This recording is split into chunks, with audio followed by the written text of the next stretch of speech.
I'm an African. I'm proud to have been born and have lived my life on that grand primordial continent. I believe that the great work of Africa, of the peoples of Africa, are the great wildernesses that still remain on that continent. The Serengeti, the Congo, the Kalahari, the Okavango. These words resonate with us. I was inspired by nature as a child. My parents, who are here, were very careful to take me out into the protected areas of southern Africa. And it was the animals that inspired me, the contact with elephants. My mother used to call the two of us stick insects with binoculars, fascinated by the birds, the insects, the plants, everything around us. It just grew every year. Those two little stick insects one day discovered the Okavango Delta. Now this is, to me, the most pristine wilderness area I've ever visited. I was privileged to live there for 5 years and enjoy this wilderness for what it is. It's an 18,000 square kilometer wetland wilderness, filled by the waters from the Angolan highlands. This wonderful wilderness is visible from space, an emerald gem in the middle of the Kalahari Sand Basin, the longest continuous piece of sand on Earth. Just zooming in a little bit to have a look at this catchment, it's almost anachronistic. It shouldn't be this way. It shouldn't be so perfect. It was the Angolan War. It was civil war following that kept people out of there. You visit parts of that catchment today, you'll find broken down helicopters and tanks. Next year, we're going to take dugout canoes, makoros, as we do every year, but we're going to take them from the top of those highlands, from the Bay Plateau, all the way down that river to document it, to share it with the world, to study it, and then cross the Okavango Delta as we do each year. Just look at this scene. This is from a place called Mombo. This is the view from the camp there off into this wilderness. This is the home of one of the largest remaining populations of elephant on Earth. 60,000 elephant will move in and out of the Delta each year. This is part of a population of 150,000 that move freely without fences between Angola, Namibia, Botswana, Zambia, these countries. Zooming into the background, you may not have seen it. Those are thousands of birds at a fish trap in September. That inspired me to cross the Delta every single year with my brother to study, and my wife, sorry, and she's here too, to study the wetland birds. They can choose with their wings. When something goes wrong, when something changes up in the catchment, they'll tell us. And we hope over the next 9 years in this project to pick up those changes, if they happen. And I hope they don't. What people often say, you take risks. You're going out there unarmed. We often do it barefoot. We do it very simply. We live the way of the Bayei River Bushmen. And hippos are not dangerous. The Bayei have taught us how to interact with them sensitively on our makoros. I'm talking to her right now.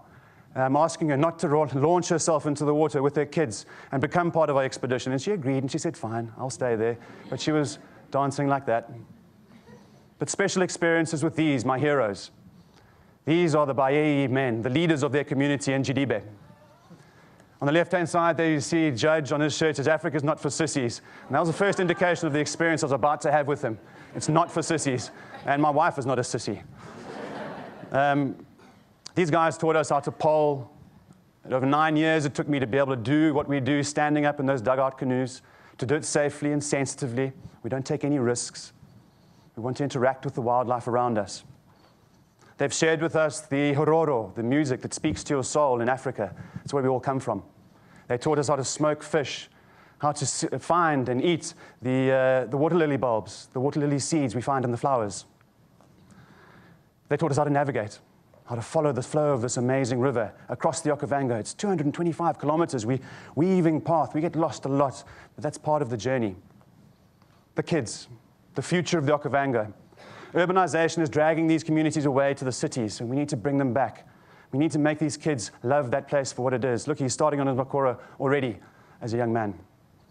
In this wilderness, I found the mayor's parrot. I did my PhD on it. This parrot has everything it could possibly want. It lives in a wilderness. It taught me the secrets, why it's so successful, why it is distributed throughout Africa, widespread and abundant. I took this knowledge to South Africa, to the most endangered parrot in Africa, if not the most endangered parrot on Earth, the Cape parrot. Just look how beautiful this shining example of a bird is. It inspired me. It inspired me to fight for it, to try and fix the problems this bird faces. I'm going to flick through a few slides now of this creature that has captivated my life. We have invested in a small farm in the distributional range. I will live my life with this parrot. Just look at it. It has no home. It has no food. It has nowhere to stay. We destroyed its wilderness, its forest. These are two youngsters interacting with us. I've never experienced, studied, or seen a bird that enjoys flying more. This bird does not belong in a cage. They fly 200 kilometers sometimes to the coastline to feeding sites, and they'll fly back the same day just because they love it so much. Their socializing happens on the wing, and we'll never, ever be part of that interaction. But we must protect it. This is an atlasing project we're doing in South Africa through the University of Cape Town. You see there's the red dots are where they're found. It's a scattered archipelago of these remaining forests that we've destroyed. They're all degraded. All of the yellowwood trees have been removed. This is historical images of some of these trees. Some of them are as large as some of the great redwoods of America. Yellowwood named after its timber. Unfortunately, much of this timber went to mining timber, to the Industrial Revolution, to railway sleepers, lost forever. We also made wonderful cathedrals. Trappist monks made this with their hands. The light of heaven's coming in and reflecting off that beautiful yellowwood. On the other side there you have a 1,000-year-old yellowwood tree, one of 5 remaining on earth, lords of the forest. There used to be hundreds, if not thousands, scattered throughout those mountains. This is the fruit that the parrots miss. It is medicinal. It is a perfectly balanced parrot food. It was 99% of their diet historically. It's not in their diet anymore. They used to nest exclusively in these trees. That has gone from them too. They've also now come into captivity. We've got to the point 2 years ago where there are more Cape parrots in captivity than there are in the wild. They're deeply inbred and useless to us in a reintroduction. We have to focus on the ones that remain in the wild. The pecan nut from America. In 1972, the parrots had nothing. They were at their lowest point. They discovered the first commercial crops of this pecan nut in the Eastern Cape. The farmers, I've got the original letters, wrote to the government saying, please help us. Please witness what these birds are doing to us. They are tearing our orchards apart. Flocks of over 1,000 were descending down and just literally destroying their farms. They were shooting them. They were catching them in nets and clubbing them to death. They just wanted to get this bird away. They were too late, the government, in their reaction. The population collapsed by 1980. There were almost none left. We're now sitting with between 800 and 1,000 of these poor birds remaining. Here's one eating a pecan nut.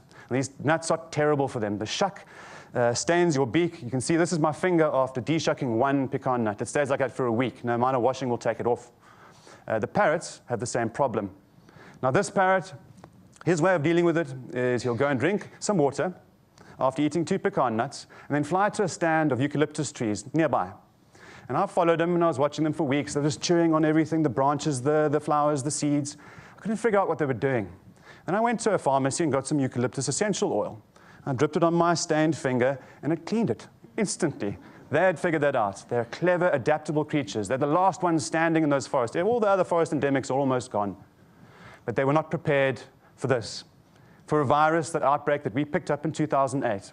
From these shocking photographs was the motivation for us to begin a project that National Geographic came on. They came on very quickly at a very, very important time, gave me the funds I needed to get out there and catch these birds and do all of the DNA work we needed to do. But this kept on happening. Every year, we saw these birds in this terrible state. Persistacine beak and feather disease, stripping the down feathers, stripping their flight feathers to the point where they cannot fly, and breaking the beak so they cannot eat and they starve. This bird is uncomfortable. It's just chewing on it. This specific bird, I chased him for the whole day when I found him. The next day, it went sub-zero. It was the first cold snap of the winter. He definitely died. This one, we managed to save. Here is us catching them for the first time. It's the first time I ever crossed that line with something in the wilderness, something wild. I'd made the choice in my PhD not to catch anything. We, in the first year, caught 16. 8 of them were infected with this virus. Shockingly, 50% of this population were infected. The next year, we caught 47 of them. Every single one of those birds was infected with this virus. It was linked to a lack of food that year. The drought was really bad. Hail came in and knocked the flowers off our pecan nuts. We've actually protected one orchard as a food resource, a safe food resource for them. They depend on it for 5 months. That's our sanctuary. We have the opportunity to see up to 30% of the global population flying above that sanctuary, sharing with us all of that activity and flight and the socializing. We then identified the genome. We looked at the dendrogram to try and see whether this was an endemic virus or a new one that came from somewhere else. It was endemic. It had always been there. We were the problem. We had destroyed these forests. They were not feeding themselves effectively. They were malnourished, and the virus took over each year in the molt season. We found dead birds. We engaged the media to find people to help us. We would mobilize, we would go to every church, every shopping center in the distributional range of this parrot to try and mobilize people to get them before they're dead. We achieved that. This is Alice. She was the first one to come in, a real fighter. I've never seen a parrot in such poor condition. She was 50% underweight. She remained in this incubator for 4 months, unable to lift her head. And when she did, she showed us why she was still alive. She's a fighter. And she was. Hissing at us every day, trying to bite your finger off when you're trying to feed her.